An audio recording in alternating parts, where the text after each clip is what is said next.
start my recording. She absolutely is, because she's been a I'm fierce, packing it. loyal defender of his, not only during his impeachment proceedings, but also over the course of not only in the aftermath of the E.J. Carroll decision, but also throughout this trial.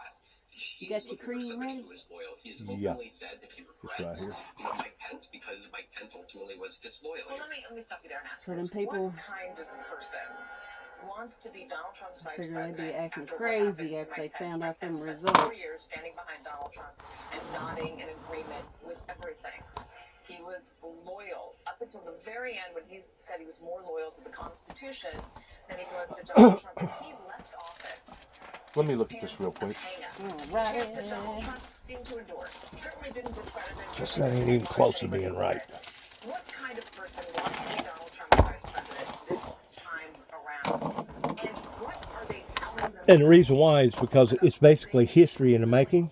Because this is the first time that a prior president, has been actually convicted of something like this. So it's history, and because I'm a historian, I want to gather it. Follow what I'm saying? Everybody, this is a case where if they can do this to me, they can do this to anyone. These are bad people. These are, in many cases, Hang on, before you people. do that. Let me have that When you look at our country, what's happening right there on the blue and white bag right there. Millions and millions of people are flowing in from all parts of the world, not just South America, from Africa, from Asia, from the Middle East. And they're coming in from jails and prisons, and they're coming in from mental institutions and insane asylums. And they're coming in from all over the world into our country. And we have a president and a group of fascists that don't want to do anything about it. Because they could right now, today, he could stop it. But he's not. They're destroying our country. Our country is in very bad shape. And they're very much against me saying these things. They want to raise your taxes by 4 times. They want to stop you from having cars with their ridiculous mandates that make it impossible for you to get a car or afford a car. It would make it very possible for China to build all of our cars. It's a very serious problem that we have. We just went through one of many experiences where we had a conflicted judge, highly conflicted. Cut it. There's never been a more conflicted judge. Now, I'm under a gag order, which nobody's ever been under. No presidential candidate's ever been under a gag order before. I'm under a gag order. Start right here Nasty gag and go all the way back. Where I've had to pay thousands of dollars in penalties and fines and was threatened with jail. Think of it, I'm the leading candidate. I'm leading Biden by a lot, and I'm leading the Republicans to the point where that's over. So Okay, let me move over. Person for president, and I'm under a gag order by a man that can't put 2 sentences together. Given by a court, and they are in total conjunction with the White House and the DOJ, just so you understand. This is all done by Biden and his people. And maybe his people more importantly. I don't know if Biden knows too much about it, because I don't know if he knows about anything. But he's nevertheless the president, so we have to use his name. And this is done by Washington, and nobody's ever seen anything like it. So we have a judge who's highly conflicted. You know what the confliction is. Nobody wants to write about it, and I'm not allowed to talk about it. If I do, he said, I get put in jail. So we'll play that game a little bit longer. We won't talk about it, but you're allowed to talk about it. I hope you do. We'll start at the top or at the bottom? Anybody so conflicted as this. As far as the trial itself, it was very unfair. We weren't allowed to use our election expert under any circumstances. There you go. You saw what happened to some of the witnesses that were Did the garlic work for you? Literally crucified. Remember we put garlic in it? I only done that once. Who looks like an angel, but he's really a devil. He looks so nice and soft. There you go. People say, oh, he seems like such a nice man. No, unless you saw him in action. And you saw that. I'll go over the hill. A certain witness that went through hell. Go over the hill. And you missed the hill. When we wanted to do things, he wouldn't let him. He wouldn't let us do those things. But when the government wanted something, they got everything. They got everything they Let me go wanted. back under. Yeah. It was a rigged trial. We wanted a venue change. Okay. Where we could have a fair trial. We didn't Now get go it. on top. We wanted a judge change. Let me go over there. We wanted a judge that wasn't Let me go over there. conflicted. All right. And obviously he didn't do How that. old's Trump? 77. Nobody's ever seen anything like it. We had a DA who was a failed DA. It's a little too Crime is tight. rampant in New Not York. not too Violent bad, crime. but That's what just, he's really supposed to be just looking at. be careful. Crime is rampant in New York. Yesterday in McDonald's, you had a man hitting him up with machetes, a machete.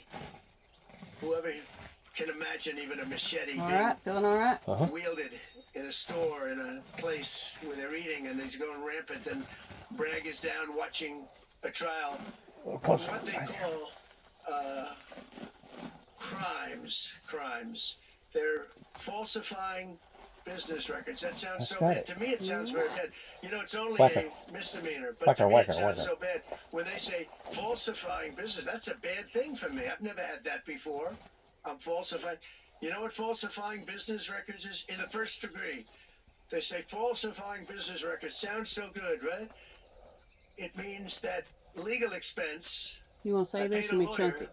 Totally legal. All I right. paid a lawyer a legal expense. And a bookkeeper, without any knowledge from me, correctly marked it down in the books. A very professional woman, highly respected, she testified. Marked it down in the books as a legal expense. So a legal You got a Walmart expense, bag? No. Throw it paid a all lawyer, in. is a legal expense in the books. It's not All right. sheetrock, Sounds all right? construction, or any other thing. It's a legal expense. Think of that. This is what the falsification of business records were. And I said, what else are you going to call it? What else are you going to call it? Now, I would have testified. I wanted to testify. The theory is you never testify, because as soon as you testify, anybody, if it were George Washington, don't testify, because they'll get you on something that you said slightly wrong, and then they sue Here you you go. for perjury. You But I want didn't care to about that. clean I your wanted tools. Yeah. The judge allowed them to go into everything that I was ever involved in. Clean your Not this tools. case. Yeah. Everything Your scissors that I and all was that. ever involved in, Sterilize them. which is a first. In other words, you could go into every single thing that I ever did. Was he a bad boy here? Was he a bad boy there? And my lawyer said, what do you need to go through? And all you wanted to do is testify simply on this case. Because I would have loved to have testified. To this day, I would have liked to have testified. But you would have said something out of whack, like it was a beautiful sunny day and it was actually raining out. And I very much appreciate the big crowd of people outside. That's incredible what's happening. The level of support has been incredible. So the whole thing So you think is they're going to let him run? legal expense. I mean, was he's marked ahead. down as I mean, legal expense. Think of it. This is the what's crime going to happen. that I committed. That I'm supposed to go to Alright, jail let for me get your autograph. 187 years for. I'm going to see when I'll You be ain't back. done a When you have you ain't done a violent crime comparison yet all on the over numbers. city at levels Your that measurements nobody's pertaining ever to the seen wound. before. Oh, When okay. you have I'll look at them businesses and leaving, see. and businesses Okay, are you gotta leaving write it down because in the of book. this, because heads of Oh, businesses yeah. say, I man, got your book. we don't want to get involved with that. I could go through the books of any business person in the city, and I could find things that in theory, I guess, let's indict him, let's destroy his life. But I'm out there, and I don't mind being out there because I'm doing something for this country, and I'm doing something for our Constitution. It's very important, far beyond me. And this can't be allowed to happen to other presidents. It should never be allowed to happen in the future. But this is far beyond me. This is bigger than Trump. This is bigger than me. This is bigger than my presidency. And the people understand it because I just see a poll just came out, the Daily Mail. That was the first one, came out, was done last night right after the verdict, where I'm up 6 points. 6 points from what we already were. We were leading fairly substantially. We're up 6 points in the Daily Mail poll. Now, maybe other polls come out and it says something differently. But a lot of people have predicted it because the public understands, and they understand what's going on. This is a scam. This is a rigged trial. It shouldn't have been in that venue. We shouldn't have had that judge.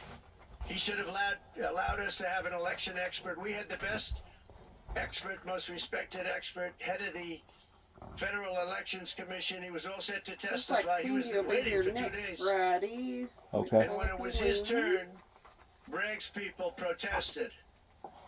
And the judge knocked him out, said you can't testify. He actually said you So you can't gonna be here testify Friday? for anything Yes, having sir. to do with the trial. You can say what the federal elections is. Well, that doesn't help. Everybody knows that. But you can't testify. So essentially, he wasn't able to testify. Other people weren't able to testify. But with these people, they were able to use people salacious. By the way, and nothing ever happened. There was no anything. Nothing ever happened and they know it. But they were as salacious as they could be.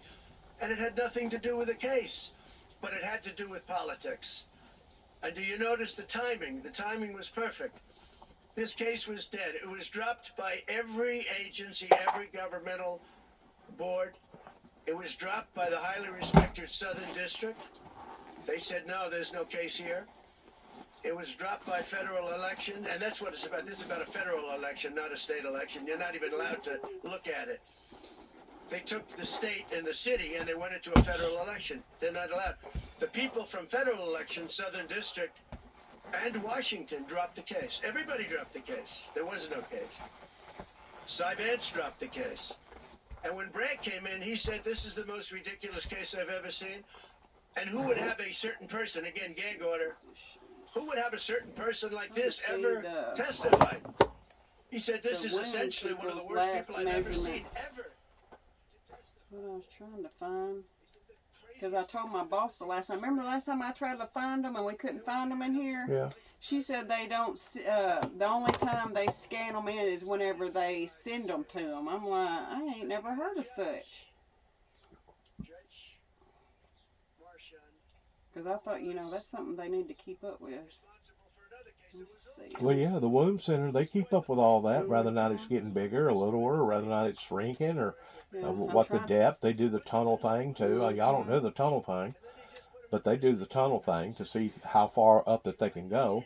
Yeah, I was trying to see what they have down is the last measurement here. Well, it's in the book. I'm seeing what they got scanned in. That's the only thing I got to look at, what they got scanned in. The last person that signed the book was Cindy, right? He did, supposedly. Oh, yeah, she wrote down the measurement. Well, that was May the 20th. Well, this is May the 30th, 31st. Remember, we went to the holiday. I was gone for a week because of the fishing expedition. Well, the measurement is, it's still 1.5, but it's by 2. What does that mean by 2? It was by 1.2, and I'm measuring 2 on it, like it's widened. Is what I got. You want to look at the picture? No, it's all right. Put him in jail twice. See right here, that little point part? Yeah. How it comes out? I think You're talking about one tenth of a centimeter. Yeah. A tenth of a centimeter is what you're talking about, which is a very, I mean, basically Not it's much. the same. Yeah. It's the About the same. Not even the thickness of a dime. Nope. Probably But yeah, about a third of the thickness of a dime. Yep. Yep. But they're all I'm gonna write it on here. but they're all comparison. Yep. Pretty close to the same. Yep. Is what you're saying? Yeah. Well, it's like widened some, is what I'm saying. That Just point, just I measure all the way out to the point. Just a tenth of a centimeter. Yeah. A tenth of a centimeter. Yeah. You think they're gonna put him in jail? No. The rest of his life, and he was told that viciously. I think this is all just a smoke screen. Yeah. It's a forest. It's to get people's minds off of what they should actually, what our politicians should actually be concerned about. Yeah. Did you say you're having some pain today? Or no? No. It's a horrible thing. There's a whole group of lawyers that fight that. It's so unfair. It's so unfair. But they destroyed his life. So many other things. Well, how's your bee stuff doing? You still eating that? I am. Nobody wanted to bring the case. And then you know who didn't want to bring the case most of all? Is Bragg. Bragg didn't want to bring it. But then he brought it.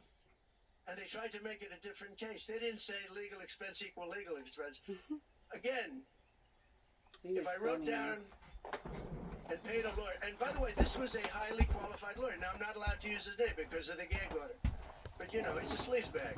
Everybody knows that. Took me Who's a he while calling to a find out. sleazebag? Well, he was effective. He did. You got to keep up with it. It's But he almost like the wasn't a days of fixer. our He life. was a lawyer. You know, they like to use the word fixer. Or He one wasn't a life to fixer. live. He was a lawyer. At the time, he was a As the world fully turns. accredited I just like to lawyer. listen to him. I think Now, he's he got hilarious. into trouble As the not world because of turns. me. He got I into mean, he's trouble got the because he biggest made set of outside deals kahunas. and he You had know, something he to don't do care, with does he? taxi cabs No. and medallions, No, and he don't borrowed care. money.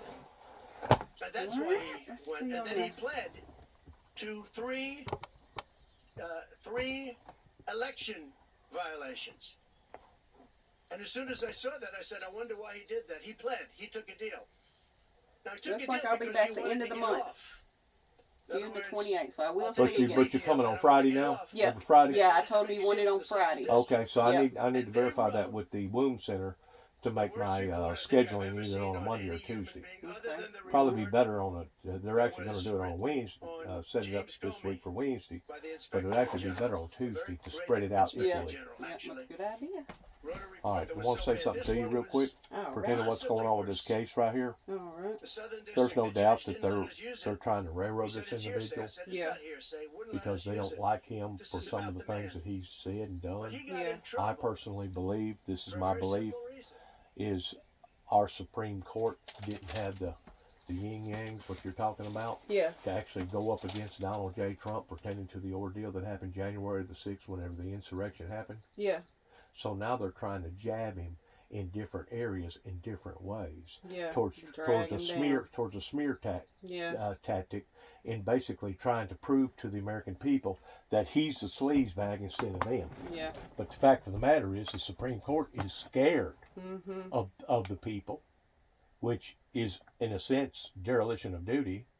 And because they didn't intervene the way that they should have intervened pertaining to the January 6th, now they're letting it play out the way that it's playing out right now, which is illegitimate because Yeah. if you really get to looking, I mean, my God, that crime that he supposedly committed was 7 years ago.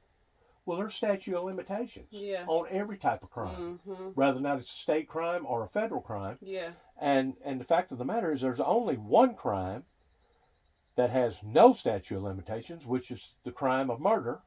And the second crime equal to that, are not quite equal, but falls into a different category, is stealing priceless art. In other words, if you stole priceless art 9 years ago and they found out that you was the perpetrator that done it, they can still come after you up to 10 years. Yeah. Hmm. It's got a statute of limitations of 10 years because it's so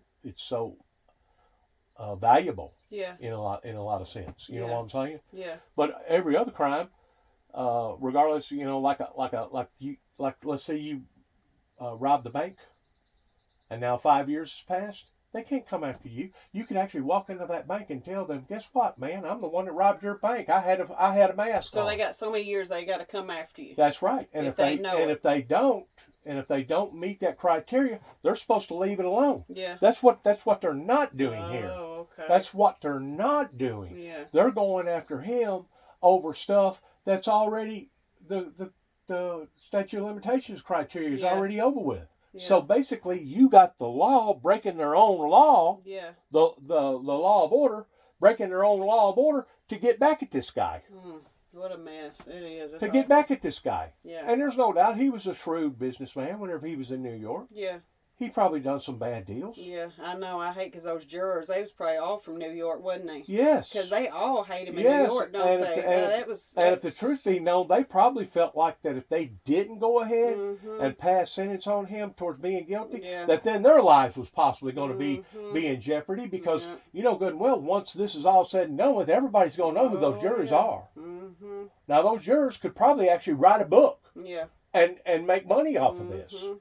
Yeah. They could probably market this Yeah. in some way or another.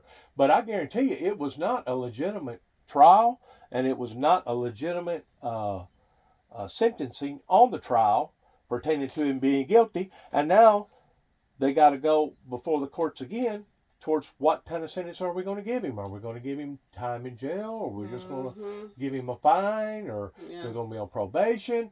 And keep in mind, they're poking at a prior president. I know it. This has never occurred before. It's a mess. This has never occurred before. Yep. To me, it's. Have you ever heard the pot calling the kettle black? Mm-hmm.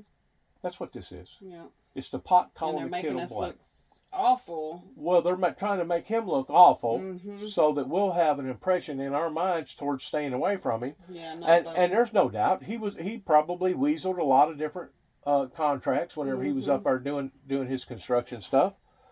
And there's a lot of women that, well, they think he's a womanizer, you know, and this right here makes it worse. But, you know, that's stuff you got to put in the back. We got to fix our country. That's what they. And that's not what neither party is doing. And that's the point that I'm trying to make. As far as I'm concerned, whether or not it's the Republican Party or the Democrat Party, they're both ineligible to run for president because they have done proven themselves to the American people that they have failed the American people.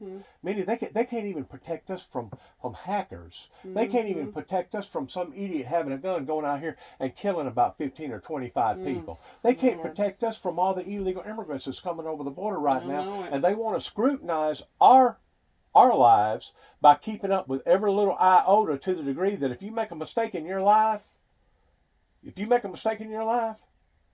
they're going to punish you the rest of your life. And guess what that's called? Double jeopardy. And double jeopardy is supposed to be against the law in the United States. They're not supposed to be able to punish you. They throw a label on you and then boom, right. It is. And the next thing you know, it's affected your credit. You can't get a job. The whole 9 yards. And you know who started this? You know who actually started this crap? What? The Bush. The Bush is going all the way back to the Reagan era. 3 strikes and you're out. 3 strikes and you're out. Well, they wasn't thinking about, well, what if everybody gets 3 strikes? Yeah. Is everybody out? So now the system is basically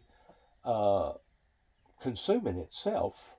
I use the word regurgitating itself upon itself because the system itself is broken. The system is no good. Yeah. It really isn't. And believe it or not, I went through the exact same thing that he's going through right now.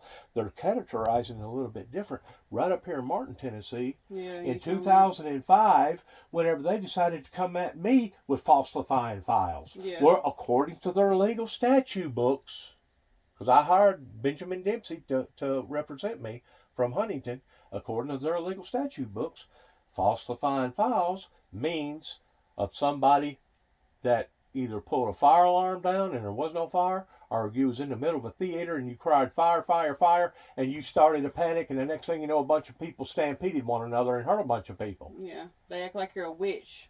I wasn't in no theater. Yeah. I didn't pull down no fire alarm. I was actually passing out Bible literature to an individual up there in Martin, Tennessee, a teller in one of those convenience stores up there, and they still come at me and charge me with falsifying files, which, according to the Tennessee statutes, puts you under the same category as a would-be potential homegrown terrorist. Oh, that's crazy. According to their Tennessee freedom of speech, though. Well, I do agree that freedom of speech should only go so far. Yeah. You shouldn't be allowed to stand in a theater and cry fire, fire, fire, and create a havoc that way. Yeah. I do agree that freedom of speech should be limited. Yeah. But they actually come at me illegitimately, that even to this day, not only did that stain my reputation in 2005, but it was a lead off towards what went on to other states. In 2007, whenever I was trying to help a group of people by telling them that God had showed me that there was going to be electrical disturbances, and the next thing you know, they shut down the Kentucky Dam up around Grand Rivers and Benton, because they thinking that I'm going to create the electrical disturbance. They went in there with FBI dogs and looking for bombs and stuff, thinking that I was going to create electrical disturbance. And then in 2009, while I was out in Oklahoma City, Oklahoma, they planted a bomb, a literal bomb, in the back of my truck and activated it and blowed the windows out of my freaking truck, and it put me all over national news like I was a monster. You know who the monsters are? The government. Yes. The people that's doing this to their own citizens. Yeah. And like I said, it's crazy because they want to scrutinize our lives to the degree that anytime we make a mistake, a little boo-boo, they're going to hold it against us. But yet and all, they let thousands and thousands and millions of people come over here, and they have no earthly idea towards what them people has done in the past. They don't know if they're rapists. They don't know if they're murderers. They don't know if they're drug dealers. They don't know if they're con artists. They don't know who they are. And you can't tell me that the government, this system has failed its people. You're right. All right, Mr. Dennis, have a good weekend. You done got your blood pressure. You do the same. Hey, I didn't tell you my fishing adventure. Out of 5 people that was fishing, I was the only one that even got a grab. I wound up getting about an 8 to 10 pound blue cat, and then I got 2 other ones between 2 and 5 pounds, and then probably altogether I probably caught about 20 fish. But I was the only one that caught any fish. So was that not the Tennessee River trying to say, hey, we're favoring to you because we shouldn't have taken your life, or shouldn't have attempted to have taken your life. We almost drowned you, and because of it, we're gonna bless you during this time. All right, man. Now you may think that that's crazy by me saying that, but I get it. But I mean, usually whenever a lake or a river, I mean, like the lake of Lake Michigan up there, where the Grand Lakes are, it like takes like 50 or 60 lives every year. Oh my! And usually whenever the lake takes something, it don't give it back. Yeah. When the river takes something, ordinarily it don't give it back. All right, man. I gotta go. Hey, thank you. Glad to see ya. You too. I'll see you in a few weeks. Okay. And it puts people's lives in danger. That's the whole purpose of the gag order. And could this end up coming back to bite him then at sentencing? The judge may, the judge looks at what happens from verdict until sentencing. Often it's like the person's remorseful and look what he's done since sentencing. That's what the defense would say. They're not going to say it in this case because it's not going to be true. But the judge could. So I just wanted to add to Anna's question. There is a pre-sentence investigation report that Donald Trump has to sit to be prepared physically. Literally sit with a person from probation and parole. The 45th president of the United States will sit with somebody from probation and parole. Just in the Department of Probation, correct. And they will sit there and they will evaluate him. They will go and interview him about his childhood, his education, his work, his criminality, the fact that he has 3 other cases, the fact that he doesn't abide by court orders, because they want to be able to make a recommendation to the court as to what this man's sentencing is going to be. So the idea that he continually flagrantly violates all of these orders is a bad sign for him. And so it's not just the exposure he gets from an existing gag order, it's what are you telling somebody about your lack of respect about the court and whether or not you're going to be a good, safe part of our community if you do something like this. And by the way, when he says he could get over 100 years of prison time to be sentenced to, that's just not true either. So another fact check there. The maximum here is 4 years, but he could also be sentenced to probation or a fine. And so what's concurrent and one These are all concurrent. So let's discuss what is concurrent. Concurrent means that all 34 counts he could be given 1 1/3 to 4. Concurrent means that's all he could get. So it's not 1 1/3 to 4 plus in adding up. So this is not. And see, that's basically what they tried to get me for, of being a habitual offender. Whenever the state of Kentucky, there towards the last, went all the way to Oklahoma City, Oklahoma, and grabbed me up over me making 2 non-threatening telephone calls, waiting after the whole 2-year probation had ended. I made 1 telephone call to the actual headquarters of Land Between the Lakes, pertaining to the law enforcement headquarters there. And then I waited approximately 90 days and made another telephone call to a Mr. Gary Hawkins. And they took that, put it on a federal level that gave the law that much more of a long arm towards going beyond the perimeters of their state, and went out of state to grab me up, to take me back to Kentucky. And this time, rather than me going in front of a federal judge, they backed it off whenever they got me to the state, turned it now into a state crime rather than a federal crime, and held court in Trigg County, Kentucky, Cadiz, Kentucky, with a Judge Woodall that basically ordered for me to be put on Risperdal, that made me gain all this weight from 240 to 340. That was a contributing factor to an old injury that recently I had to go and get my left ankle fused because of an old injury that occurred in my life in 1979 after me falling off of a 4-story building. So you can't tell me the illegitimacies of this government, regardless whether it's state government or federal government, especially people that's willing to go after people that ain't nobody else willing to go after, but a group of people, because of their biasness, decides, well, you know what, we're going to go after this person. Well, they already went after me 3 times. I mean, 2 other times before the 3rd time. The first time was whenever they shut down the Kentucky Dam. The second time was whenever I went before a judge in Paducah, Kentucky, a federal judge, and had to go get a psychological study done up in downtown Chicago in MCC facility that was associated with mental health pertaining to the federal facility on a federal case of a Dr. Dana that gave me an A+ on every reading. And then 2 years afterwards, they come after me again in the state of Kentucky. And all this was a stem off towards what Weakley County done, beginning in Martin, Tennessee, of trying to charge an individual with falsifying files, which, according to them, has the same pretense as a could-be, would-be, homegrown terrorist.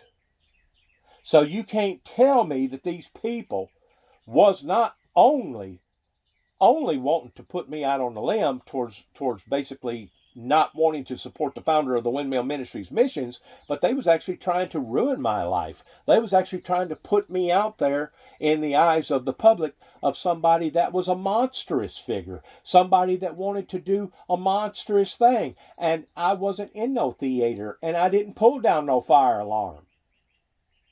And that's in addition to me coming back here in 2014 towards what the courts didn't do that they should have done, that 3 years afterwards arrested me after my brother had died, because my brother couldn't handle the pressures that was going on, the peer pressures, and being abandoned by the courts here in Tennessee, but then arrested me because my brother and I was concerned about 3 little children that was across the road. And the next thing you know, the prosecuting attorney here, Johnson, decided, well, we're going to get you for a habitual offender because we found out that they originally went after you for a stalking charge because you made 2 telephone calls that was non-threatening to the officials up in Land Between the Lakes. I have never in my life seen so much bogus, illegitimate activity going on with our courts and with our court system. But yet no, the people don't want to stand up against this type of hideous activity. I'm telling you, we are basically operating under the pretense of a banana republic versus the republic. And there's no doubt that they have went at Donald Trump the wrong way because the Supreme Court wasn't willing to step in the same way that the Supreme Court stepped in pertaining to the election with Al Gore and the Bushes, the young Bush, that basically made a final decision towards, okay, our decision is that Bush won the election and Al Gore did not. The Supreme Court should have stepped in whenever January 6 occurred in making a defiant, definite decision of whether or not Donald J. Trump actually motivated and corresponded in basically anteing up the occurrences that happened January the 6th. But they didn't. They refused to. You know why? Because Donald J. Trump was a smart man, and he was very, very conscientiously crucial in what he said and how he said it in front of the courts on live TV. And because he outwitted them, now they're trying to go at him through the back doors rather than go through the front door in a smear tactic to basically ruin any type of availability pertaining to him winning the next election. And the proof is in the pudding towards how illegitimate that our courts have become whenever they're willing to break their own laws, just like they broke my own law pertaining to my Constitution in 1989, whenever Homeland Security basically put a tail on me towards following me from Washington, D.C. all the way to Tennessee, and I wound up with a Secret Service agent in my grandmother's house questioning my family. What was this all about? And how come he's going out of his way towards coming up to Washington, D.C. with a bunch of horses in the back end of his truck, displaying them as the 4 horsemen of the apocalypse, telling people that the first seal in the book of Revelation had been opened. Because they was either frightened of the truth or didn't understand the truth, they intervened in Madison County and come at the ministry towards taking a teaching aid that was being used at that time, a teaching aid from the ministry that is a violation of not only freedom of speech, a violation of freedom of religion, but a violation of the right to bear arms. And it doesn't matter whether or not it's firearms, doesn't matter if it's a sword, doesn't matter if it's a slingshot, doesn't matter if it's a BB gun, doesn't matter if it's some other type of arms. You got the right to bear arms in not just the state of Tennessee, but on a federal scale pertaining to the laws of America. And they violated those laws, and now all this stuff is backfiring on not just the Republican Party, but also the Democrat Party. And as far as I'm concerned, the American people, if they don't stand up pertaining to this farce that's going on, if they don't stand up against what both parties are creating, which is basically a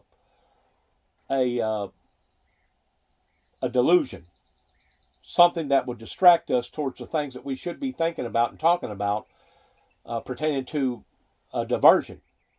If they don't stand up in taking our great nation back over again, our great nation pertaining to our dynasty may very well be at its end. And that's exactly what they know is at the brink of, and that's the reason why that both parties are responding and reacting the way that they are, using Donald J. Trump as their scapegoat. Using Donald J. Trump as their scapegoat. And to me, because Donald J. Trump is running on a Republican ticket, makes him unqualified. And I've said this before, if Donald J. Trump was to take his name off of that ballot pertaining to him representing the Republican Party and go with an independent, I would stand in his corner immediately. I would stand in his corner immediately, because I and the majority of the American people, not counting the world, can see exactly what's occurring and why it's occurring. We can see through the smokescreen. Because Donald Trump told Republican lawmakers to kill it. He didn't want to fix at the border, which, by the way, would have allowed President Biden to shut down the border. He didn't want to fix at the border because he wanted to run on the issue. So the border right now, you can try to blame President Biden, but the border right now is as it is because there has been no immigration compromise, one that Donald Trump killed in the cradle in Congress. Absolutely. This is an issue. I mean, you heard him talk about it repeatedly here during this press conference that was going to initially be more of a response to the actual criminal convictions that he went through yesterday afternoon here in Lower Manhattan. But he also talked about the idea of encampments. Here we go again with the blame game. The issue with the illegal immigrants down on the border should have been stopped, give or take, about 10 years ago.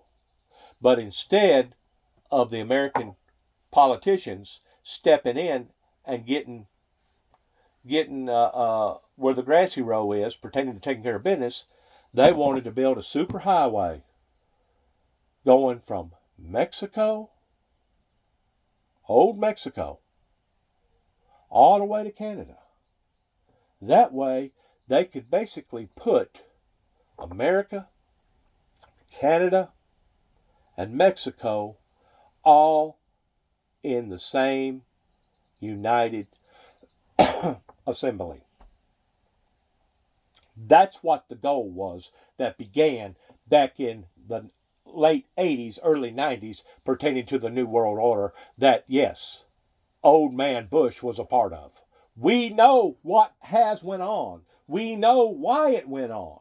And we know the illegitimacies of who has partaken in this type of travesty. It's a travesty that has went on, that deserves to be dealt with appropriately, other than it falling into the hands of total bloodshed. Now, under a certain code, I'm going to stop right there, and you see that flag flying upside down. They're wanting to say that that flag represents January the 6th because of some Supreme Court judge that his wife hung that flag upside down. That flag being hung upside down don't have nothing to do with January the 6th.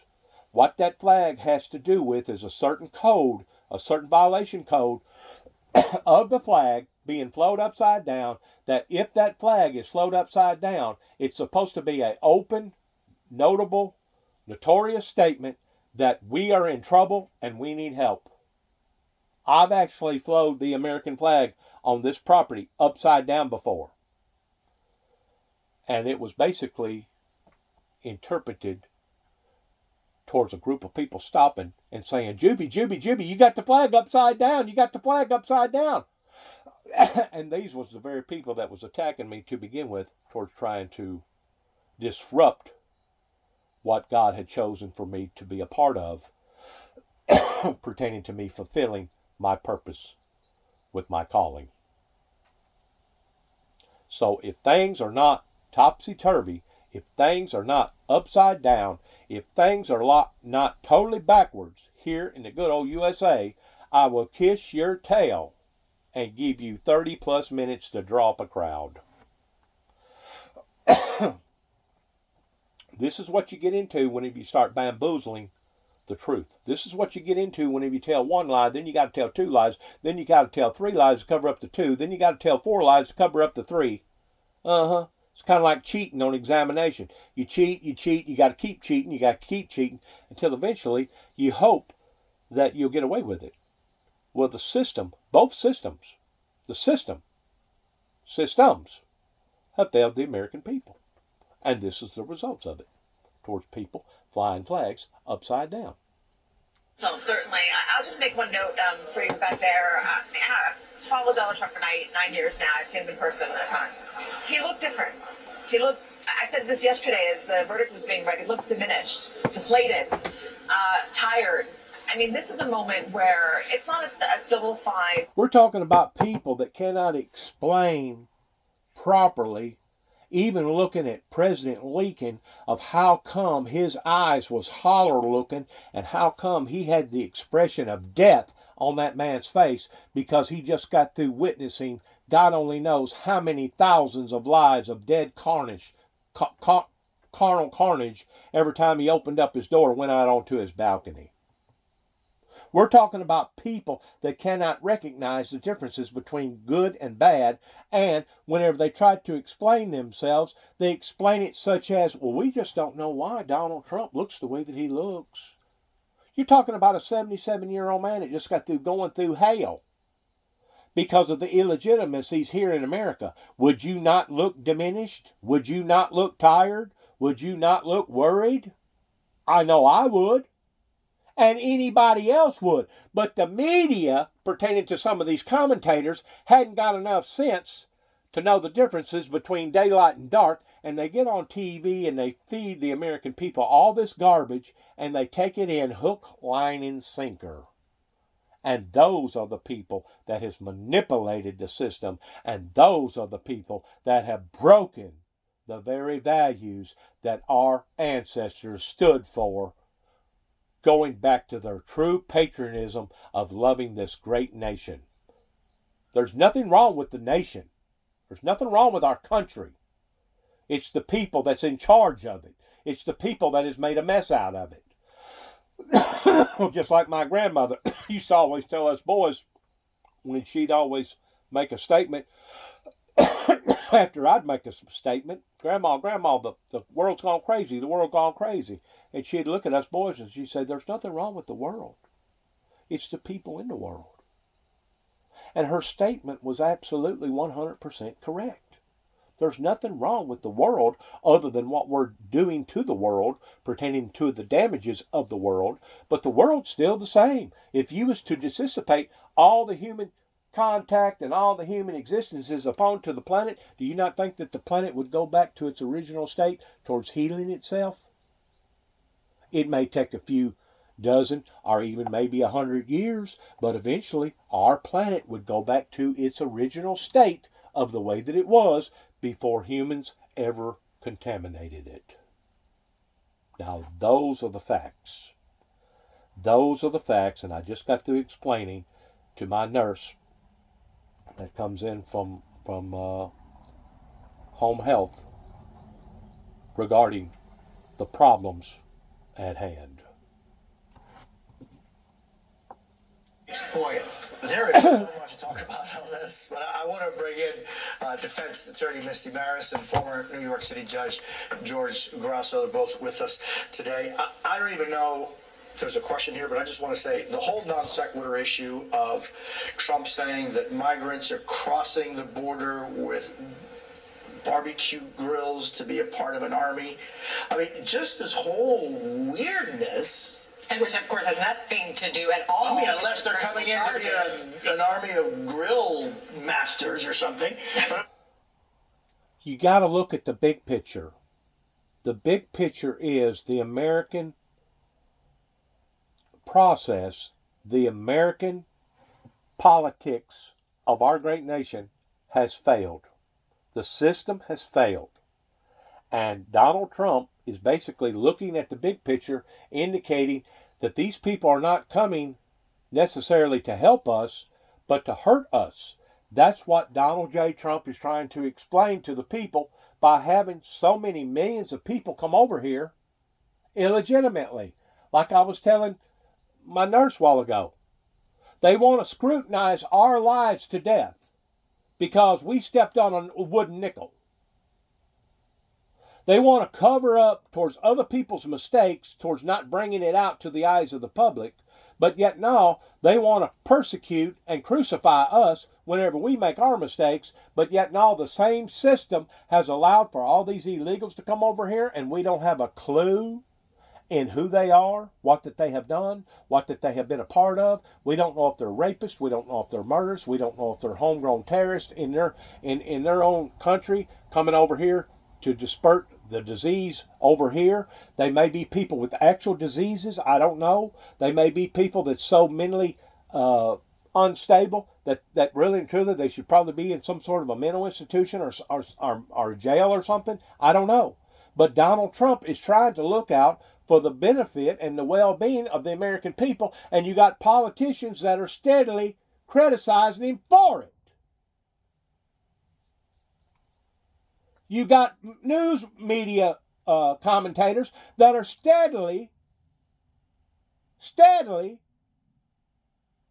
smearing Donald J. Trump because Donald J. Trump is concerned about our well-being. Now you tell me who's right and who's wrong in all these appearances. Jail or probation, some combination thereof. So one of the main things a judge looks for is you want to see if there's some remorse, some contrition, some repentance. We saw the exact opposite. So I think Trump did tremendous harm to himself there.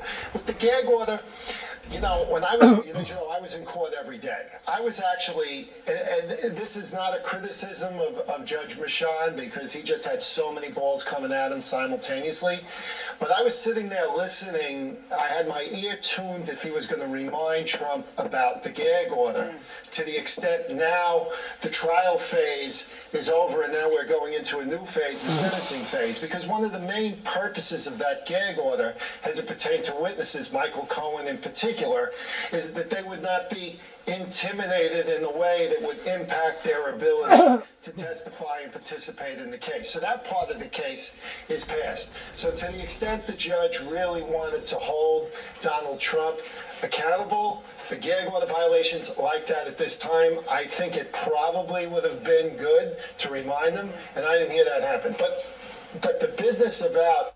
I would hate to be working for the Secret Service team right now that's in charge of protecting Donald J. Trump. Because if they come at Donald J. Trump in an illegitimate way,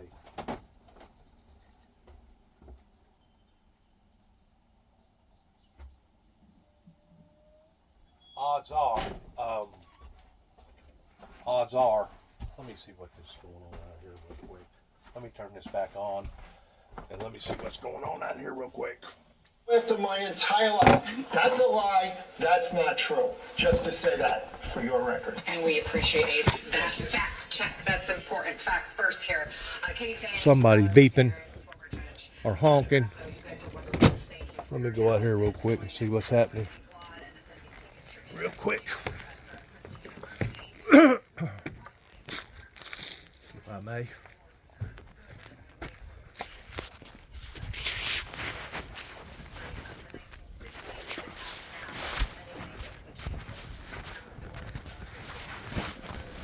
Hey! How you doing?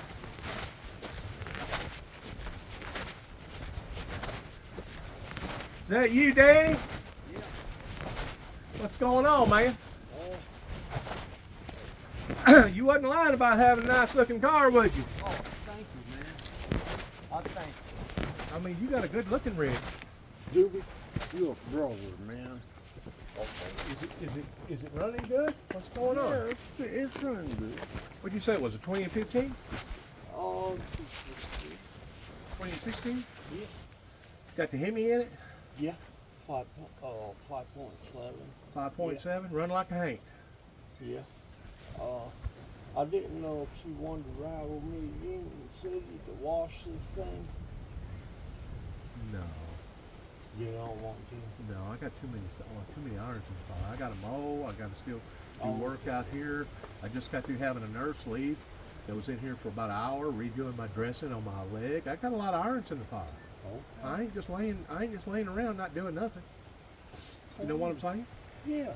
I got lots of stuff that I'm involved in. But I guess I should be honored of the fact you offering accommodations like that. But man, whenever I worked for Bill Luke Chrysler Dodge up in Phoenix, Arizona, Yeah. off of Camelback Road, Yeah. this was all they worked on. Was Dodge. Dodges. Yeah. That was their primary potatoes and gravy. Man, this thing is good looking. Thank you.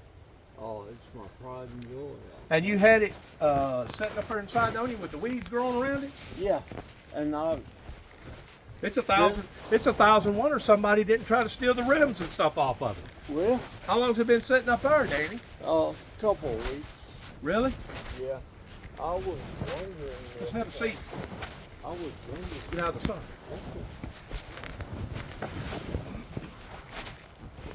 You was wondering what? I was wondering about parking out. Yeah, you can park it out here. You wouldn't bother me? No. Thank you, brother. Thank you. Because you're in amongst a bunch of wolves over there, buddy. Oh, I know that. Oh, I know that. But now I'm going to tell you this up front. If something does happen to it, I'm not going to be held responsible. Okay. But I do feel like that you would have a better chance of it nothing happening to it out here than it would be inside on you. Ride with me. I know what they are. They're souped up cars. I know what they are. No, I didn't mean that. I just wanted to ride up there and bullshit with you so I could run it through the wash.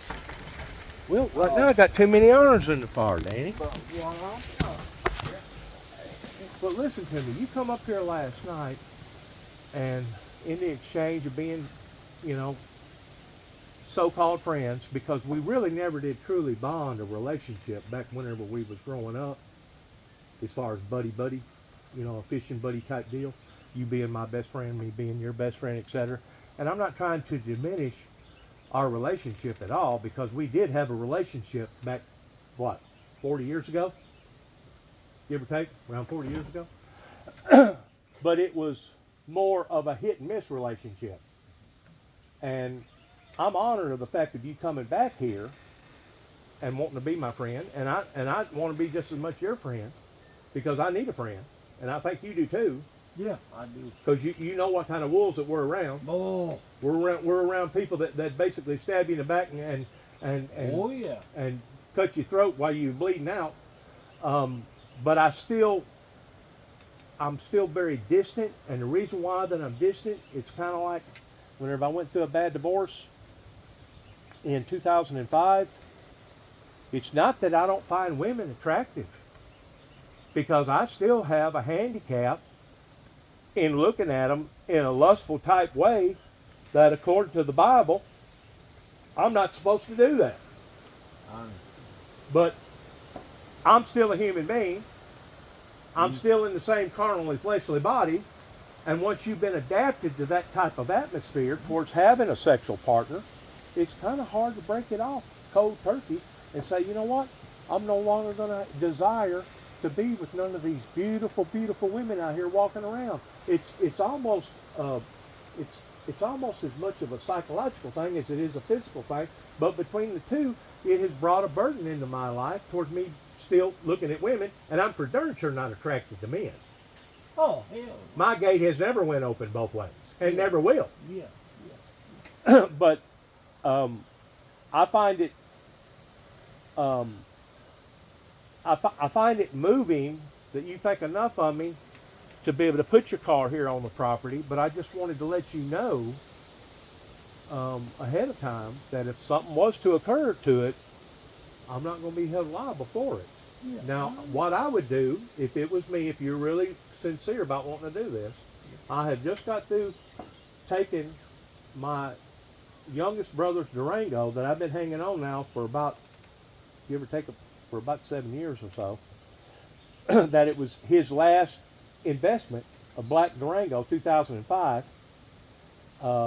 I've just got through willing that over to my son, because my son is going through some episodes right now with his work and his health and etc., to the point that he needed a vehicle. I've actually been offered several different times of trying to sell that black Durango because it runs like a Hank. It don't have the Hemi in it, but it does, I think, have the 318 or whatever motor that Durango come in, and it's very powerful.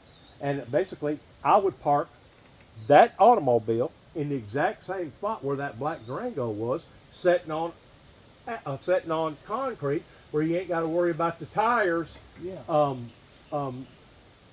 dry rotting twice as fast as it would be if one sitting on the ground 24/7. Yeah. You know what I'm saying? Yes, sir. Yeah, hell yeah. But No. that's a beautiful, beautiful car. Oh, I love it, man. And my sister was wanting to mess with that. Yeah, it was pissing me off real bad. Oh yeah. That's why I'm in. What's that automobile worth right now? What's the blue book on that automobile? 20,000. 20,000. What kind of miles is on it? 100,000. That ain't nothing. Not for that age, Of course, they don't get the best gas mileage in the world, depending upon no. how you drive it. I But you- get about 20 miles per gallon. Because it's got all them horses in behind it. How many horses is in it? It 500. It's supposed to have 350, but I don't know. I didn't. You ain't I- never modified it. You ain't never put a different computer or you ain't never done. No, It's all factory. No. It's no, all no, factory? no. Yeah, it's all factory. I'm gonna put a 6.4 Hemi in when that one cuts loose. What's that? Yeah. What's that motor going to cost you? 10,000. About You get one out of freight. You get one out of freight for how much? about 17,000. 17,000 Yeah. out of freight. So I am babying the hell out of that. I didn't get it to race or anything else. It's just a cool ass car. It is. And I wish you'd take a ride with me to Union City. And I'm not gonna get on it. I understand. I It's a understand. beautiful car. But I got too many irons in the fire right now. Well, I And that's understand what that, you're not yeah. comprehending, is that I've got my own life, and because of me being burnt and hurt, not just by women, but in relationships in and of themselves, because I've basically been burnt out of $1 million.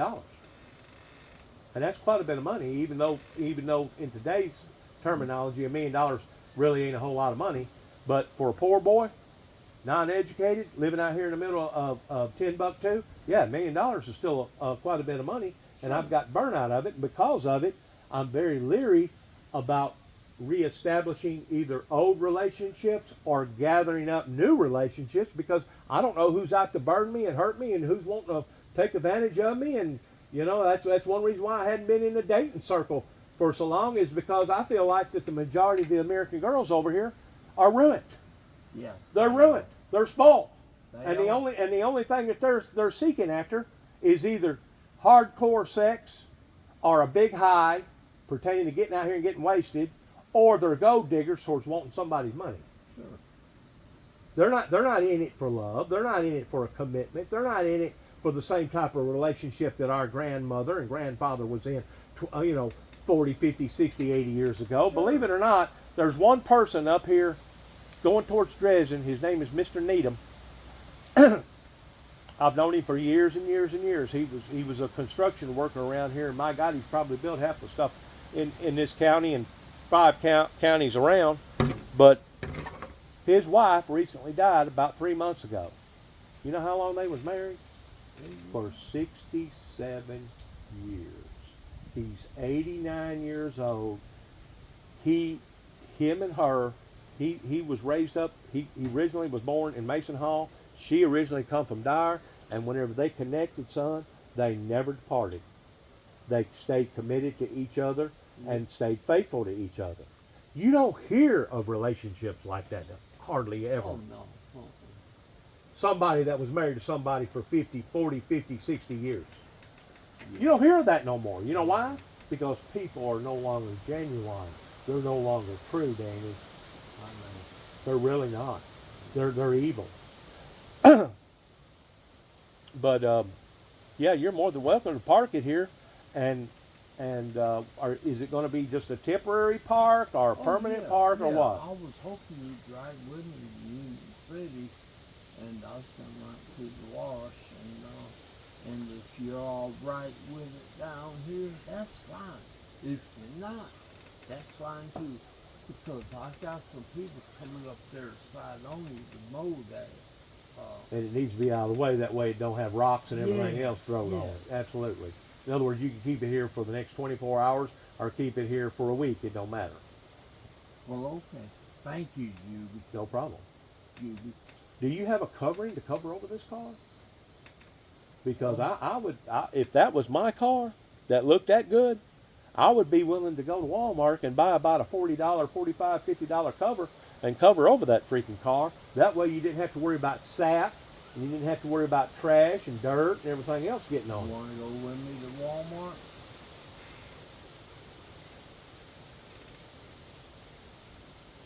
It's looking like rain. And if it wasn't looking like rain, if I wasn't pushed towards taking care of some things here, I'd go with you. But you're more than welcome to go to Walmart and buy you one of those that made out of elastic, and buy you one. And you come back here, I'll follow you. You can leave your car here on the concrete, like I said, right over where the air compressor is. Want me to go show you real quick where I'm gonna put it? Is that okay? What? Just so you can... Well, it's a concrete slab. Yeah.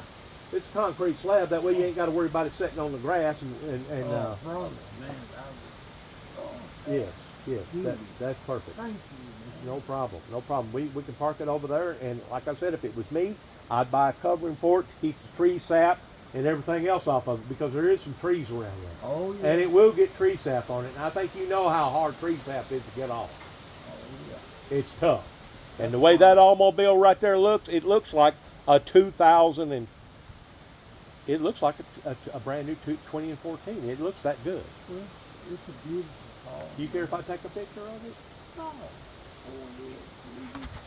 Dude. Because I've actually got this recorder going right now. I was recording a episode pertaining to Bush. I mean, not Bush, but Trump. Yeah.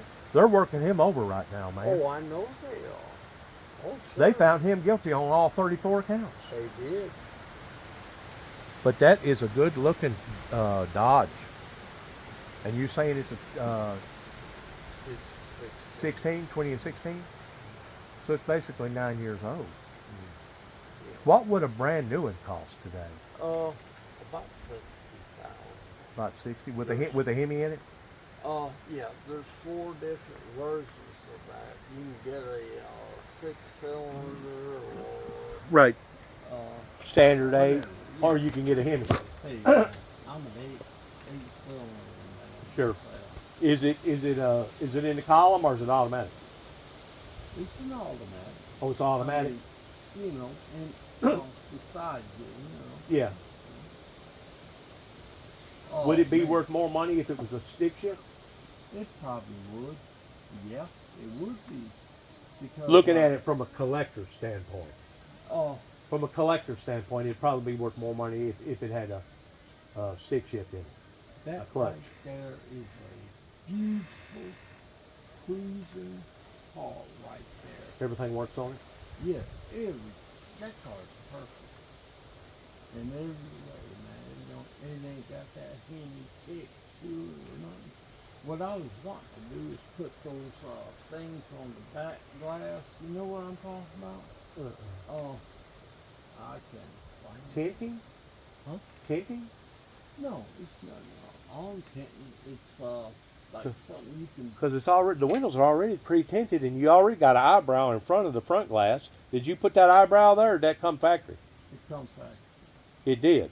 Yeah. It come factory with that eyebrow? What do you use that for? The eyebrow? Oh, that thing on the back.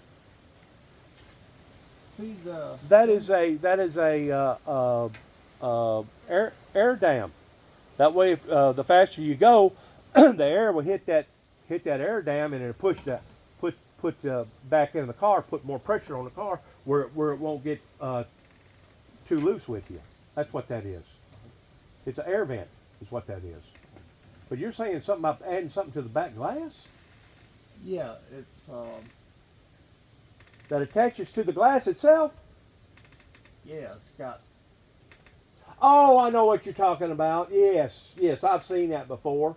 It's got louvers on it, to where you can still look in the mirror and still see a car in behind you. But what those louvers does, it keeps a lot of the sun, the direct sun, from going into your interior. I know what you're talking about. Gotcha. And also, those louvers are supposed to be, I don't know how true it is, but they're supposed to have some sort of aerodynamics to them that adds once more to the vehicle. If you're doing 160 miles an hour, you got those louvers that help to push that car down on the ground so it won't get so loose with you. But the eyebrow in the front glass, that's basically to help you for the glare, and also it also helps towards the direct sun, the UVs going into the dash and basically dry rotting in your dash. Yeah. You see that spoiler on there? I did see the spoiler on the front. It's supposed to adjust when you're going over 70 or 80 or something. And you know the purpose for that? Yeah, keep you down low. Keep you down. Keep it where it won't get loose with you. In other words, you can just take it just with your fingers and just move it and probably lower it, about an inch and a half? Oh, yeah. Yeah, that's neat. That's beautiful. And plus, it's got the, what do you call it in the front, where the air intake can come into the hood? Yeah. Ray, if you don't mind, flip the hood and let me look at it. Let me look at the motor. Yeah. I'm pretty sure I know what I'm going to be looking at. Oh, I'm sure you do. Like I said, I work for Chrysler Dodge down there at Bill Luke Yeah. in Phoenix, Arizona, off Camelback Road, and that was the items that basically he specialized in. I mean, occasionally we would work on a Ford or a Dodge or a Import or whatever, but his meat and potatoes was nothing but these kind of cars and anything that was dealing with Chrysler.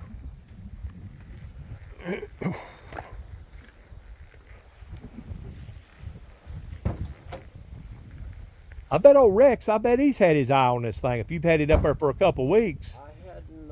Because Rex has had that RT now for years. He sold that. He did. He gave it to his cousin or something. I didn't know that. Yeah, I went up to a.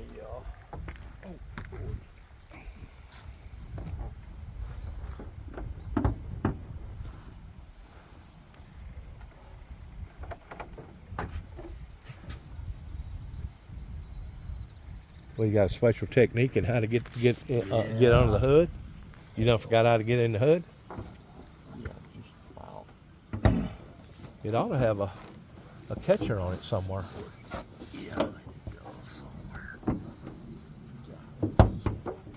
There you go, right there. Yeah, this is all factory. Yeah. To where if you wanted to modify this motor, Yeah. you would take all this off. Oh yeah. All that off, and your heads, you'd have them with different stuff on them. Yeah. And this one here, they probably make a kit, a breathing kit, Yeah. that will actually set on top of this, but the vent itself, the air vent, will actually come right here where these holes right here are. That helps it to breathe. Yeah. Yeah. In other words, you would do away with this. This right here, you do away. Of course, it just pops on, pops off anyway. Yeah. Yeah. How many miles have you put on the vehicle? About 10,000. It'll scream. These automobiles will scream. And look at the metal flake in that color right there. Yeah. That's a tri-coat is what that is. That's a tri-coat, and you talk about a painter's nightmare. If he don't know what he's doing, whenever he tries to panel paint and make this paint match, if he don't know what he's doing, it can run into a nightmare. It's beautiful though. At nighttime, whenever the lights hit it just right, it'll go from looking maroon to red to bright red to, yeah. Yeah, I've had several people ask me, what color red? You want to drive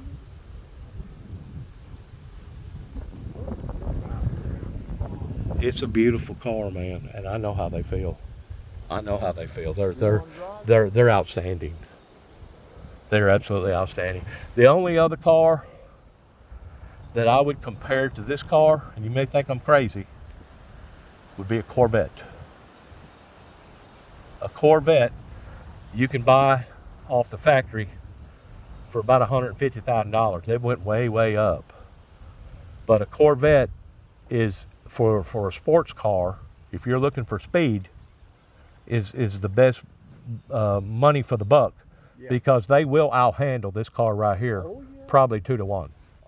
Probably 2 to 1, if you know what you're doing, if you know how to handle a vehicle. Well, yeah, I drove the Camaro, and they've handled a lot better than this. What would a lubricant cost right here? Probably about $500, $400 or $500. I don't know, dude. I go to Amazon and look for them, but you're talking about lubers that basically you got just a small little gap right there, to where you can still see cars in behind you, but the rest of them would be lubers, to where it come down. Probably about 6 different lubers right there. They are. This is a really good. You got a good buy on this thing, for the amount of money. Oh yeah, yeah. Because you didn't be out nowhere near $150,000. Oh, hell no. And just a rough cut Corvette now, even one, let's say 2000 model. Yeah. Shit, you'll pay what you paid for that, if not more, for a 2000 model. Come over here, I'll show you where I want to park it at. Keep it safe.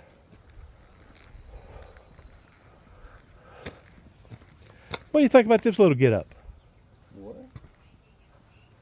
2 little children sitting on each side. I pledge allegiance to the American flag.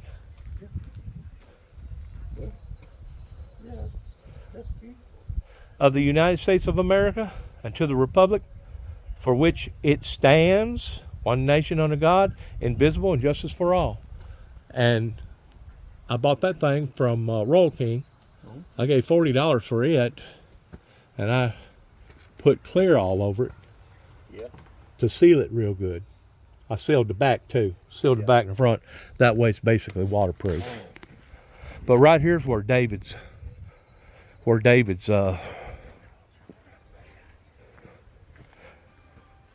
Durango, my younger brother David, now it belongs to my son Nicholas.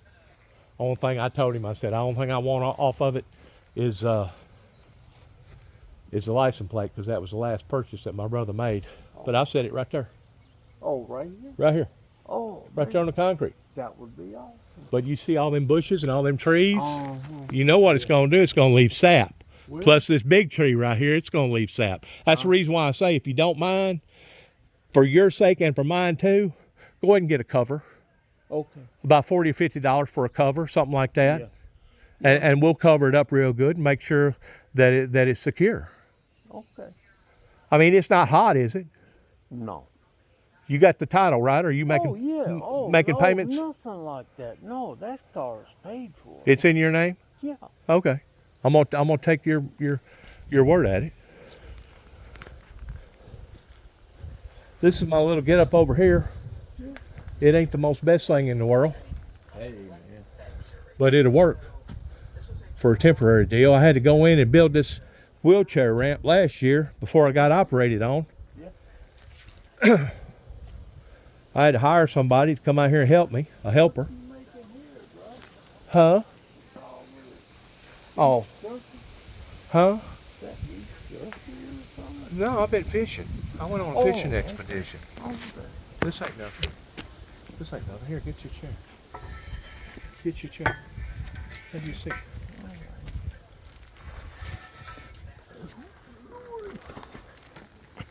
But no. You can't trust people no more, Danny.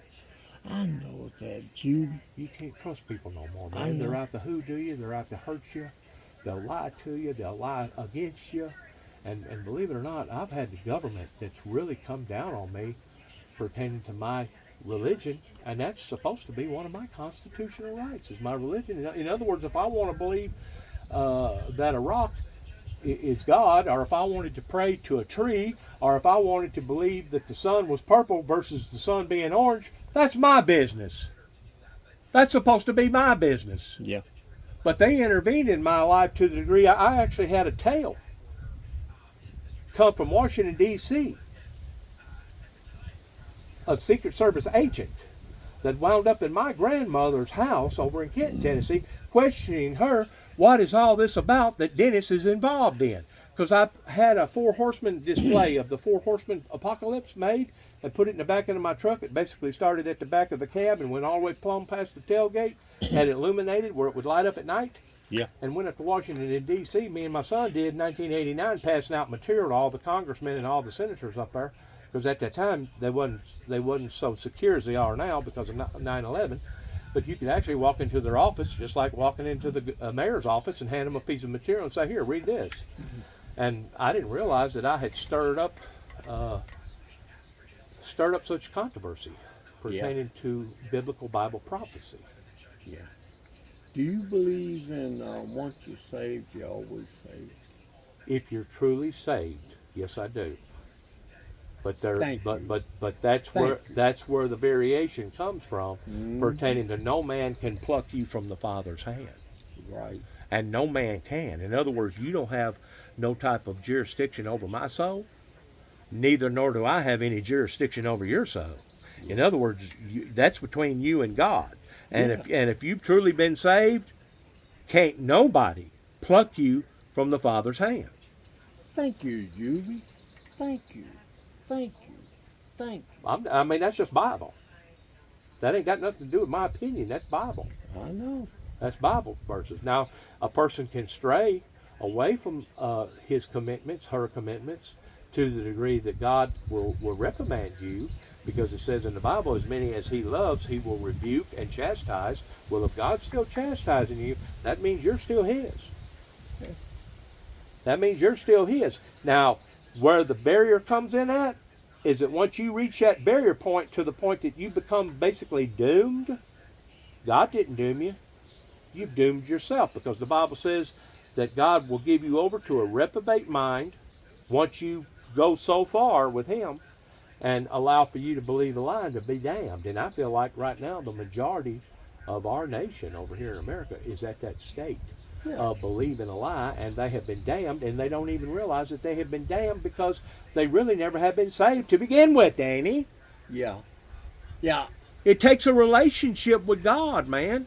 And it ain't just something that you pick up on Sunday and lay down until the next following Sunday. It ain't something that you pick up on Easter or pick up on Christmas and go to the sanctuary and say, "Oh yeah, I'm saved. I'm a born again believer. I'm a Christian." Why do you think that? Well, because I went to church on Easter. I went to church on Christmas. Really? That's the only time you talk to God is on Easter or on Christmas? Yeah. Get real. Get real. I read the Bible simultaneously all the time. Yeah. And I pray to God. I talk to God. And God talks to me. Because it works in unison towards the closer that you try to get to God, the closer God will get to you. Now, if you start retaliating, against God, and you start running from Him, once more, it's not that God has damned you. You have damned yourself once you reach that state that you no longer want to hear nothing about God, you no longer hear nothing about righteousness and about living right for God. You basically done it to yourself. Well, I understand that. Yeah. And whenever the Bible's talking about no man can pluck you from the Father's hand, that ain't talking about physically. That's talking about your soul, spiritually. Yeah. The invisible part of you. Because you're made up of three different parts: mind, body, and soul. Soul, yeah. The soul is basically invisible. You can feel with the soul. You can detect things with the soul. But you can't actually tangibly see the soul. That's where the spirit part comes in at, the soul. Yeah. But yeah, I mean, if somebody tells you that you're not saved because you're not following their qualifications, just look at them and say, "Hey, who are you? Who are you to judge me and put me in the category of me going to hell just because I'm not perfect?" And because I'm going to tell you right now, none of us is perfect. All of us have imperfections. Whether or not they're big imperfections or small imperfections, you could be the Pope. You could be St. Teresa, and she still had imperfections. Yeah. And if somebody tells you that she didn't, they're lying to you. Yeah. Like I told you earlier, I mean, I've got a weakness pertaining to looking at women. I love the way women look, especially if they're womanly like. Now, I don't like all out and out whores, somebody that's going to use a man and destroy a man. But good, sound women that present themselves as a good, sound woman, I find that very attractive. Yeah. I ain't going to lie to you. Kind of like looking at a flower. Yeah, sure. Or looking at your car. Your car is attractive. To me it is. It may look like a piece of junk to somebody else. But to me it looks good. Thank you. I wish I had it. I ain't Thank gonna lie to you. I wish I had it. And maybe one day I will get to drive it. You know what I'm saying? Maybe one day I will get to drive it. But as of right now, if you don't mind, go ahead and go to Walmart. Do whatever you got to do. I got water hoses out here if you just want to rinse it off. If that's all you want to do. No, because it don't look like it needs really a strong washing. Yeah, I've got a thing up there in Union City that. But we can park it right there. Take the covering, cover over it. You keep the keys. I don't want the keys. You keep the keys. And I'll drive you up to Sidonia, and you can make sure that it ain't going to be messed with out here. I promise you that. Unless I'm gone. Now, if I'm gone, that's the reason why I said a while ago, I can't be held liable in case something was to happen to it. Oh, sure. I know what And I'm pretty sure you got insurance in case something like that was to occur, right? Yeah. In case somebody was a stealer or something like that, your insurance would be on top of it. They would be pursuing it towards putting somebody in jail for stealing that car. Yeah. The main thing is don't advertise nothing around here. Juby, don't advertise nothing. I will not talk to anybody in Sidonia. Thank you. I mean, you can't trust them. No, they come to me, and if they want, I'm thinking, beware. Beware. Yeah. Beware. And like Terry Baker come over there, and Well, don't be mentioning no names. But anyway. But you're right. I mean, you just don't know what the primary motive is towards somebody doing what they're doing, and it basically resorts right back to the teachings of Jesus Christ. For Christ said that in the last days they will become so witty and so smart and so crafty that they'll basically be in sheep's clothing, given the appearances of looking like they're innocent, but inwardly they're raging, ravening wolves, is what the Bible says. That's right, they are. And they're out to no good. Don't you think Sidonia Strip is fucking, excuse my language, but full of them? Did you know I've done a great deal of research around here pertaining to historical facts around here? Did you know that Sidonia, the word Sidonia, actually is a Bible terminology based around Sodom and Gomorrah? Oh, really? If you really get to studying the name Sidonia and where it come into existence is at in the 1800s, I forgot now who it was that I read up on that basically was the name of it, but they basically called Sidonia, that is a stem off from Sodom. Sodom and Gomorrah. And you know what Sodom and Gomorrah was guilty of. Sure, yeah. They had so much sin in their lives that God basically destroyed that whole city. Yeah. That's whenever Lot and his wife, God told them to run and get out of that city. And Lot's wife, she disobeyed God, and she looked back, and that's whenever God turned her into a pillar of salt. Did you know that scientists to this day have found her body? Really? I didn't know. They've done a lot of scientific DNA research on the crystals and the stuff where it took place, and none other sand match that particular area where her body was. Okay. That was basically turned into sand. In other words, it was crystallized, and the only way to crystallize something like that is like you got to have temperatures of like 10,000 degrees, the temperature of the sun, to be able to do something like that. Oh wow! And they've also found where Sodom and Gomorrah was, because they've actually went down into the innermost layers of the earth, probably about 6 foot deep, and found sulfur that was a part of what came from the sky that burnt Sodom and Gomorrah. They've done that through the science thing towards examining and doing DNA and all this other stuff. It's amazing what scientists can do now. Oh shit, yeah, man. I mean, my God, they can actually go down into the innermost parts of the ocean and start seeing cities down there, literal cities, that basically puts a brand new meaning on Greek mythology, towards Greek mythology no longer being mythology, but it's actually the truth. Yeah. Yeah. I agree with that. Yes, sir. We got satellites that go down into like the rainforest, down in the Amazons. Yeah. And it will basically look through the trees to where the trees are basically almost invisible, and we can see cities and towns and stuff that Mayans and Cocopeles and all them other people that created all them different things back thousands of years ago. We can detect stuff now that even 10, 20 years ago we couldn't detect, and now we can. So science has really taken a great leap. Sure, a great leap. Oh yeah.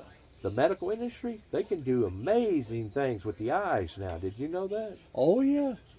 And I was hoping they'd do amazing things with diabetic neuropathy. They're working on that. Oh, I heard they made some breakthroughs, but I ain't. Well, it's give or take, and that's the reason why they call it, practicing medicine, is because basically we're just a bunch of guinea pigs to the medical industry. But they have conformed in a lot of areas. They've taken great leaps and bounds in comparison to what they used to do and how they used to do it. And you know what has brought a lot of that success in? What's that? Going up into space. Being in a weightless environment where we can create medications today in a weightless environment that you can't create and duplicate the same scenario down here on planet Earth. Did you know that? Yes, sir. I believe in that 100%. You cannot duplicate blood. No. You can't do it. No. It's Blood's impossible. got to come from blood. But now what they are finding out, the chromosomes pertaining to the Mayans and pertaining to the Indians are different than what 99.9% of the rest of the world is. Oh, really? They've got 2 more chromosomes that the rest of the world don't have. That's the Indians? That's the original Native American Indians all over the world. They're not just here in America, but they're all over the world. Oh, wow. But they have different chromosomes. They have 2 more chromosomes than what the average person does. Oh, really? I didn't know. And that's the reason why that I think, this is just my thinking, I can't prove it, it's a theory, that whenever God destroyed the whole world pertaining to a meteor that supposedly hit the planet Earth and created the Ice Age, it froze out all the dinosaurs. Yeah. But you can't deny that dinosaurs was here. We find fossils of them all the time. Yeah. That during that era, there was a group of people that lived through the Ice Age. And that's where your DNA comes in at. That's where your chromosomes was different. Yeah. And that got brought up through generation, through generation, through generation, even through the Great Flood. I know the Bible says it wasn't but 8 souls saved pertaining to the Great Flood. And, you know, if you look at it technically pertaining to Noah and his family and the things that the Bible was written about, technically speaking, there probably wasn't but 8 souls that was saved. But if you look at the broad perspective of how big the planet actually is, and how many people could have actually went up on top of Mount Everest, or maybe they was you know, very inclined towards being survivalist. There's a possibility that there was a group of people, and this is where you come in with the lost tribe. You know, there's supposed to be 12 tribes after Noah landed the boat. A group of people went this way, a group of people went this way, and a group of people went that way, and that's where the 12 tribes originally come from. I think there's a 13th tribe. I think there's a missing link, and that's where the missing link comes from, that scientists has yet to put all the dots together in identifying where is this missing link. How come there is a certain group of people out there that has more chromosomes than 99.9% of the rest of the population? You see what I'm saying? There's got to be some sort of connection there. Sure. And you got to admit that whenever Christ, on the other side of the planet now, give or take about 8,000 miles away, maybe 10,000 miles away, whenever he was walking and talking and amongst us, that there was people that come from South America over to America, that this is where basically the Seventh-day Adventists, the Mormons, has a lot of their history involved in that there was people over here that had similar type visions and similar type experiences towards what went on 8,000 miles away. And guess what? Guess what, Danny? I was in a little town called Madison, Tennessee, right outside of Cherokee Forest in East Tennessee. Okay. And I'm in this, it's supposedly a museum where Maul Bell had this guy collected. I guess he worked for the telephone company at one time, and he had every kind of freaking telephone you could think of, right? Yeah. And all of a sudden this guy comes in the front door holding something, and he's got a towel wrapped around it. He goes up to the merchant, he goes, is there any way possible you could tell me how much this may possibly be worth? He said, I don't know, let me see it. And whenever he opened it up, Danny, the guy almost fainted. He did. Yeah. Because it was a round plate. It was a round plate made by the Native American Indians that had 2 rattlesnakes, one on one side, one on the other side, and a hand in the middle of the plate. And in the middle of the hand was an eye, like the opening of the hand, similar towards whenever Christ was crucified, whenever the stakes went into his hand. And the guy asked him, he said, "How much is this worth?" He said, it's priceless. He said, "There's not but 3 of them that has been found in America." He said, "Where in the world did you find this at?" He said, "Back whenever I was growing up around here." He said, "Me and my buddy was out in a creek one day, and we come across this pottery plate. Yeah. And I've kept it ever since." And he said, I've had it. And he said, "I just wanted to be coincidental." The guy looked at him, he said, "You know what you need to do with this?" He said, "You need to take it down to Atlanta, to the archives, and dedicate it to the museum down there, because this is priceless." I'm serious. So where did that hand with that opening in the center of the hand that looked like an eye, where did that come from? Go back to the original state when Christ was crucified. Okay. The people over here was given visions of what was going on during that same event. And if you watch the History Channel, you can see where similar artifacts was made, like the pyramids, that you'll find similar artifacts all over the world in that same time frame. So how do you explain that? Because they couldn't communicate with one another. Yeah. They didn't have telephones back then. You know what I'm saying? It took years for somebody to take something that happened over here in America and transfer it over to Europe or Africa or something, because you had to get on a boat and it took months, if not years, to get that information over there. So how do you explain that? How come the same type of artifacts is in Egypt pertaining to the great pharaohs of the pyramids is also in other parts of the world, all over the world? How do you explain that? You can't. Other than we was visited by a supreme force. And now they're beginning to think that the pyramids was actually put in place for gas stations. In other words, these flying saucers would come down and they would regain their energy out of these pyramids.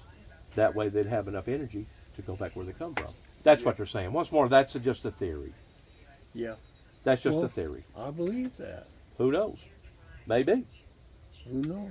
I had another woman to tell me that one pyramid stood for grace, another pyramid stood for honor, another pyramid stood for loyalty or whatever, and another pyramid stood for honesty. And she went down the road towards explaining to me that way about the pyramids too. So I mean, there's probably different interpretations of the pyramids, of what that they was actually put here for. We just know this: to duplicate the pyramids is impossible for humans to do it to this day. Yeah. We can't build it in the accuracy that they built it in, and plus, at that time, what did they have that would pick something like that up that weighed thousands of tons and place it up on top of one another and make a perfect freaking pyramid? How do you explain that? Yeah. If it wasn't done supernaturally. It was done supernaturally, wasn't it? It had to be. Had to have been. Something was going on. Yeah. Well, let me kill this, get this off here. And you go to Union City, do what you need to do towards wrenching your vehicle off, get that thing, and whenever you come back over here, we'll park it, and then I'll drive you to drive you back to Sidonia where you can. You want to ride with me? No, I got things I got to do.